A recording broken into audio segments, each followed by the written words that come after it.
தளபதியோட லாஸ்ட் படம். எங்களுக்கும் அந்த ஒரு எமோஷன் இருந்துச்சு, போய் என்ஜாய் பண்ணோம். தளபதி வராரே இதுலயே அவரை பாக்குறப்பெல்லாம் பரவாயில்ல என்ன வேணா பண்ணுங்க. பட் வந்து இந்த சிஎம் விஜய் அப்படிங்கறது வந்து யாராலுமே ரீக்ரியேட் பண்ண முடியாது. அப்படியே ஒரு சைன் போடுறப்போ அப்படியே லேசா கண்ணுல கலங்கிட்டு அப்படியே ஒரு மாதிரி.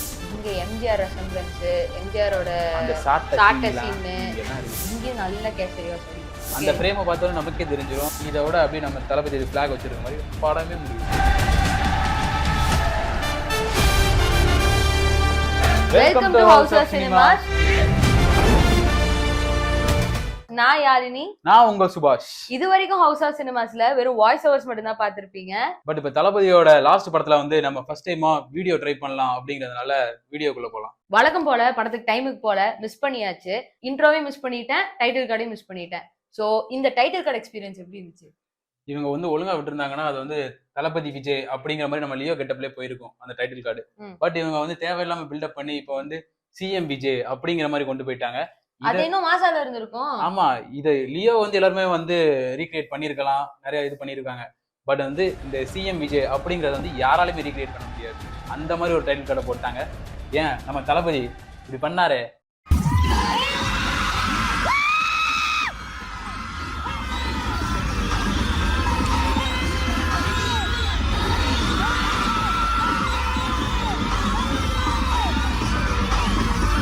இதை மிஸ் பண்ணிட்டேன். இதுக்காகவே திருப்பி படத்தை பார்க்கலான்னு இருக்கேன்.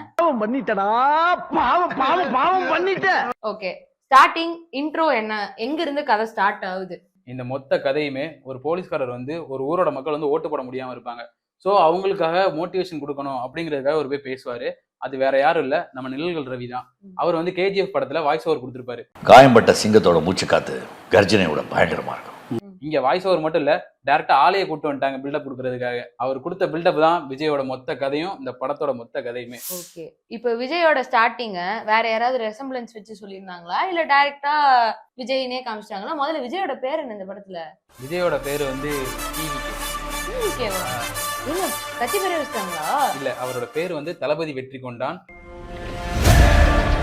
ஸோ வந்து சுருக்கி டிவிகே அப்படிங்கிற மாதிரி நம்மளால பச்சைலாம் குத்திருக்காரு.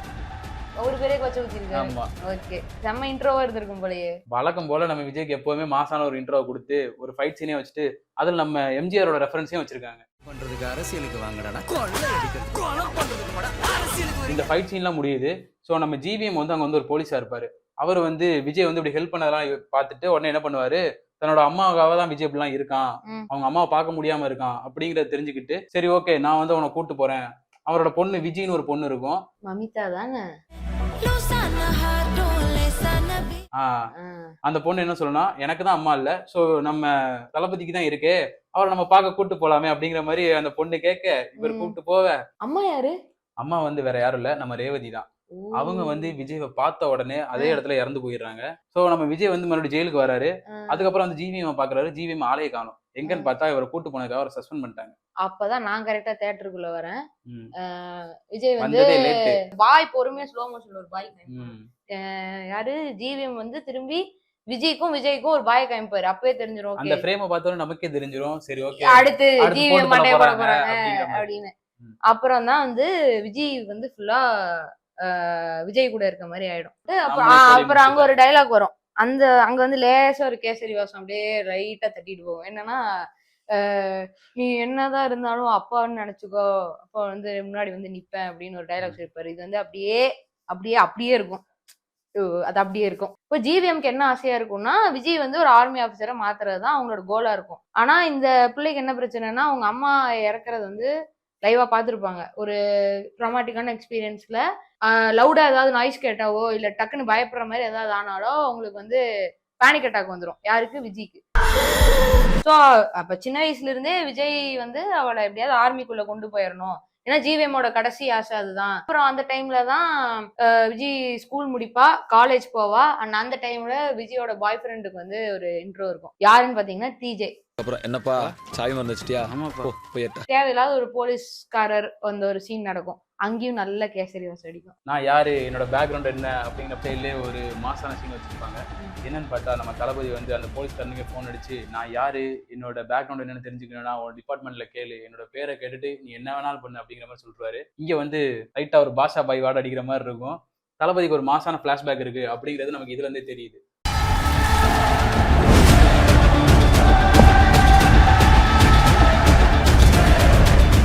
ஸோ இந்த படத்துல மோனிஷாவோட சித்தி தான் பூஜா ஆக்டேவா இருந்திருப்பாங்க. அண்ட் அவங்கனாலதான் மமிதா வந்து போலீஸ்ல மாட்டினதே வந்து விஜய்க்கு தெரிய வரும். ஸோ இந்த ஒரு சீக்வன்ஸ்ல அவங்க ஸ்டோரிக்குள்ள வருவாங்க. இப்பதான் வில்லனோட என்ட்ரி காட்டுறாங்க. வில்லன் வந்து சாதாரண ஆள் கிடையாது. ஆப்பிரிக்கால அவர்ல ஒரு ஜெயில போடுறாங்க. இருந்தாலும் அந்த ஜெயிலே உடச்சு தூக்கிட்டு போற அளவுக்கு ஒரு பில்டப் கொடுத்து ஹெலிகாப்டர் அது இதுன்னு வந்து அவருக்கும் ஒரு ஆர்மி இருக்க மாதிரி மொத்த நாடையுமே அவர் வந்து தன்னோட கண்ட்ரோல் வச்சிருக்க மாதிரி பெரிய பில்டப் கொடுத்து வச்சிருப்பாங்க. Let's play a game. இன்னில இருந்து 30வது நாள் இந்தியா என் காலடியில வந்து விழும். இந்த வில்லனை வேற எங்கேயா பாத்துருக்கோமா நம்ம? அனிமல் படம் பாத்திருக்கீங்களா? அதுல வருவாரு, அவர் தான் அவரு. அடுத்து படத்துல இன்னொரு முக்கியமான ஆள் இருக்காரு. அவர் யாருன்னு பார்த்தா நம்ம பிரகாஷ் ராஜ். செல்லம் இதுலயும் வந்திருக்காரு. அதெல்லாம் நீ சொல்லக்கூடாது.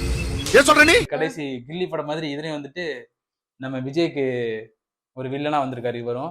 இவர் வந்து இந்த படத்துல ஒரு பொலிட்டீஷியன். சாதாரண பொலிட்டீஷியன்ல ஒரு 2 கட்சி இருக்குது. அவங்கதான் மாத்தி மாத்தி ஆண்டுட்டு இருக்காங்க. இவர் வந்து என்ன சொல்றாரு, எங்க நம்மளதான் வரைய விட மாட்டேங்கிறாங்க அப்படிங்கிறாரு.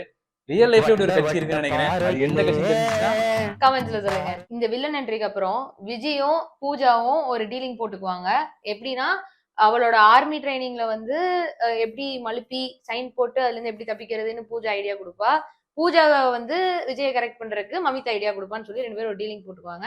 இந்த டீலிங் முடிஞ்சோடனே தளபதி கச்சேரி சாங்.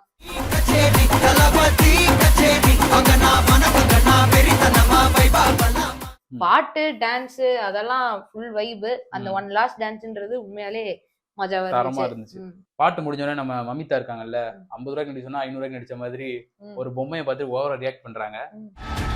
ஸோ நம்ம தளபதி அது என்ன அப்படின்னு கண்டுபிடிக்கிறதுக்காக ட்ரை பண்றாரு. அதை நோக்கிதான் அந்த கதை போகும். இந்த சமயத்துல இன்னொரு கேரக்டர் வர்றாரு, நம்ம நரேன். நம்ம கைதி படத்துல போலீஸ் வருவார்ல, அவர் தான். அவர் என்ன பண்றாரு, இதுல வந்து ஒரு சயின்டிஸ்டா ப்ளே பண்ணியிருக்காரு. ஸோ அவர் வந்து இந்த நாட்டுக்கு நடக்க போற ஆபத்தை பத்தி நான் சொல்றேன், நான் கண்டுபிடிச்சிட்டேன் அப்படிங்கிற மாதிரி ஒரு பண்ணியிருப்பாரு. இப்போ அதை வந்து நம்ம மமிதா வந்து சிஎம் கிட்ட எக்ஸ்ப்ளோர் பண்றதுக்காக போறாங்க. இந்த மாதிரி ஒரு முக்கியமான விஷயம் நாட்டுக்கு ஆபத்தானது அப்படிங்கிற மாதிரி. சிஎம் வந்து யாருன்னு பார்த்தா நம்ம மூக்கு மாமா நாசர். இப்போ அவர் வந்து இது எல்லாத்தையும் எப்படி வில்லனுக்கு தெரியுதுன்னு நமக்கு தெரியாது. இப்போ வில்லனுக்கு இது எல்லாமே தெரிஞ்சு நம்ம மமிதாவை வந்து கொல்றதுக்கு ட்ரை பண்றாங்க. ஸோ வீட்டுக்கு ஆள் அனுப்புறாங்க. அப்போ என்ன ஆகுது, வீட்டுல வந்து வெளியே யார் இருக்கா, நம்ம தளபதி இருக்காரு. அங்க ஒரு மாசான சீனு. அதுல ஒரு முக்கியமான கேரக்டர் வந்து தளபதி குருன்னு பாக்கும். அது யாருன்னா ராட்சசன் படத்துல மேக்ஸ் வாத்தியா வந்திருப்பாரு. அவர் வந்து விஜய் ஒரு செகண்ட் பாப்பாரு, ஐயோ இவரான்னு எல்லாம் சதறிட்டு ஓடிடுவாங்க. அவ்வளவுதான், அங்க ஃபைட்டே நடக்காது. ஒரு மாசான பிளாஷ்பேக் ஒன்று நடக்கும். என்னன்னா நம்ம தளபதி பிளாஷ்பேக்ல எப்படி இருந்தா, நம்ம வந்து ஒரு 30 பேரை தன்னோட மக்களுக்காக கொண்டிருப்பான். அந்த மாசான பிளாஷ்பேக்கை பார்த்து தான் இவன் சொல்லிட்டு, ஏன்னா இவனும் அந்த 30 பேர்ல இவனும் ஒருத்தனா இருந்திருப்பான். ஆனா இவன் எஸ்கேப் ஆகி வந்திருப்பான். சோ அந்த சீனை தான் இங்க எக்ஸ்பிளைன் பண்ணிட்டு இருந்திருப்பான்.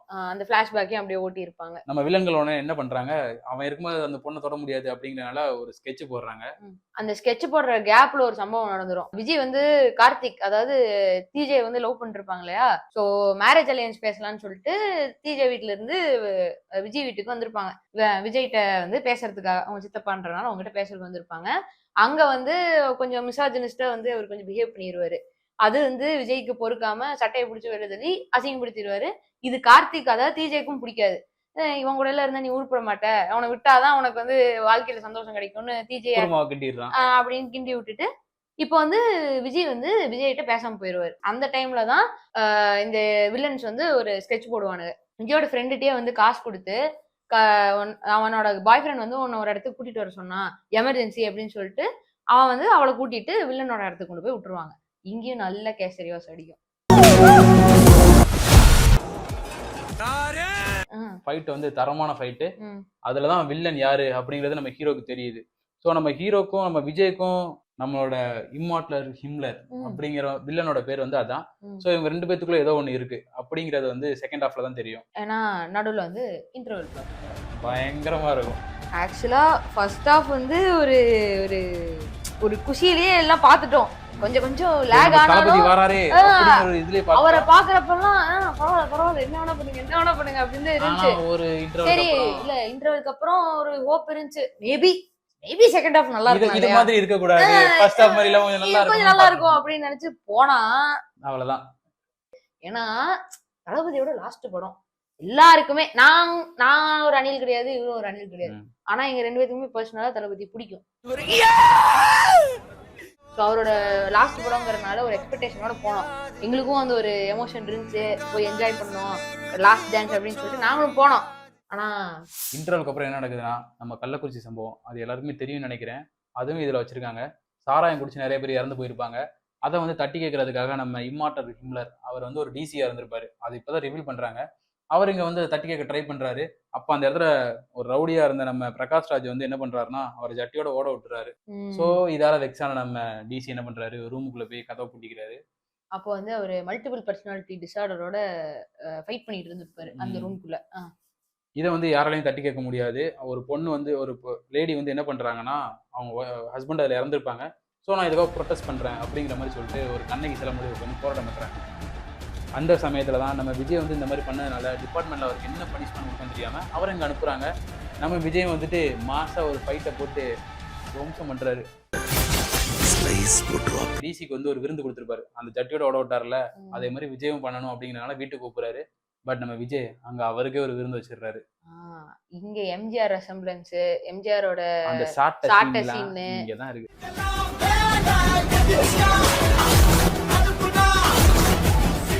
அந்த அவரோட பாட்டை அப்படியே பாடிட்டே வந்து அடிக்கிறது, அதெல்லாம் கொஞ்சம் நல்லா இருந்துச்சு. அந்த சீன்ஸ் எல்லாம் சூப்பரா இருந்துச்சு. விருந்து முடிஞ்ச என்ன நடக்குதுன்னா, பிரகாஷ் ராஜ் வந்து ஜட்டியோட கூட்டு போறாரு. நம்ம டிசி எப்படி கூட்டு போறாங்களோ அதே மாதிரி அவரை ஜெயில போட்டதுக்கு அப்புறம் நம்ம டிசியை வந்து கூப்பிடுறாங்க. இந்த மாதிரி அவரை போட்டாங்க, நீங்க வாங்க அப்படிங்கிறாரு. அவர் வந்து இல்ல, நான் வந்து என் பாதை இனிமே சிங்க பாதை அப்படிங்கிற மாதிரி வேற பாதையில போறாரு. இப்பதான் அவர் வில்லனா மாறுறாரு.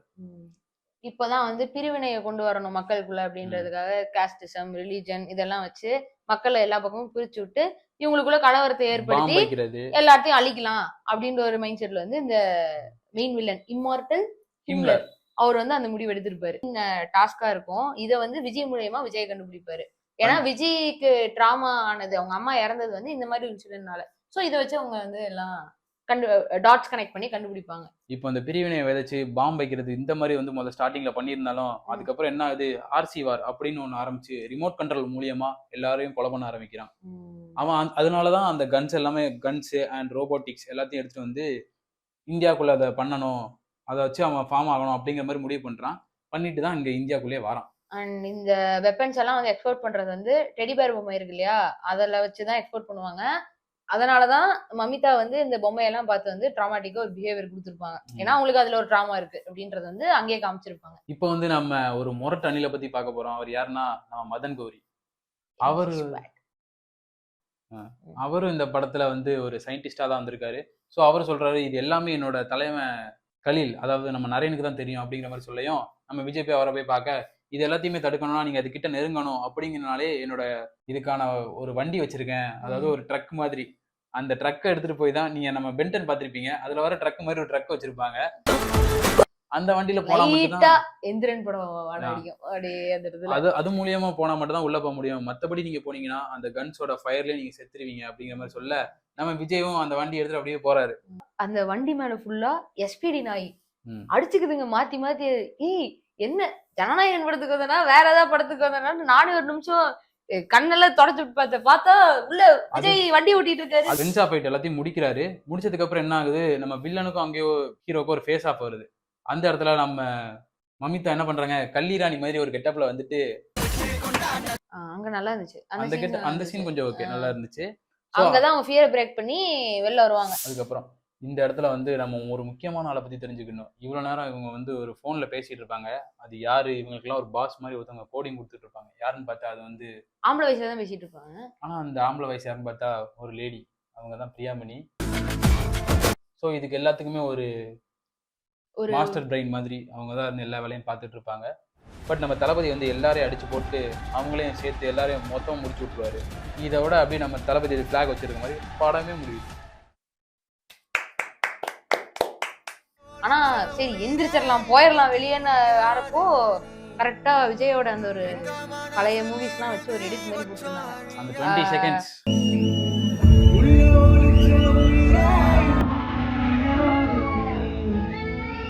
அது அதுக்காக வேணா அது நான் அவ்வளவு நேரம் படம் பார்த்த வரைக்கும் எந்த ஃபீலிங்குமே இல்ல. ஆனா அந்த லாஸ்ட் அந்த 20 செகண்ட்ஸ் வந்து ஒரு ஹோல்சமான ஒரு ஃபீல் இருக்கு. கடைசியா ஒரு சைன் போடுறப்போ அப்படியே லேசா கண்ணுல கலங்கிட்டு அப்படியே ஒரு மாதிரி ஆயிடுச்சு. அந்த 20 செகண்ட்ஸ்க்கு அவ்வளவு நேரம் உட்கார்ந்தது ஒர்த்தா மீன் பட் ஸ்டில் அது லாஸ்ட் படம் அப்படிங்கிறது வந்து நம்ம தளபதிக்காக பார்க்கலாம். அது பார்க்கலாம். தளபதியோட லாஸ்ட் படம்ங்கிறதுனால பாக்ஸ் ஆஃபீஸ்ல 200 கோடிக்கு மேலேயே அடிச்சிருச்சு. ஸோ இந்த படத்தை பார்த்தவங்க எல்லாரும் லைக் பண்ணிட்டு இந்த மாதிரி இன்னும் வீடியோஸ் வேணும்னா சப்ஸ்கிரைப் பண்ணிடுங்க. அப்படியே பெல் பட்டன் கிளிக் பண்ணிக்கோங்க. ஸோ நம்ம நெக்ஸ்ட் வீடியோவில் பார்க்கலாம். அது வரைக்கும் பாய்.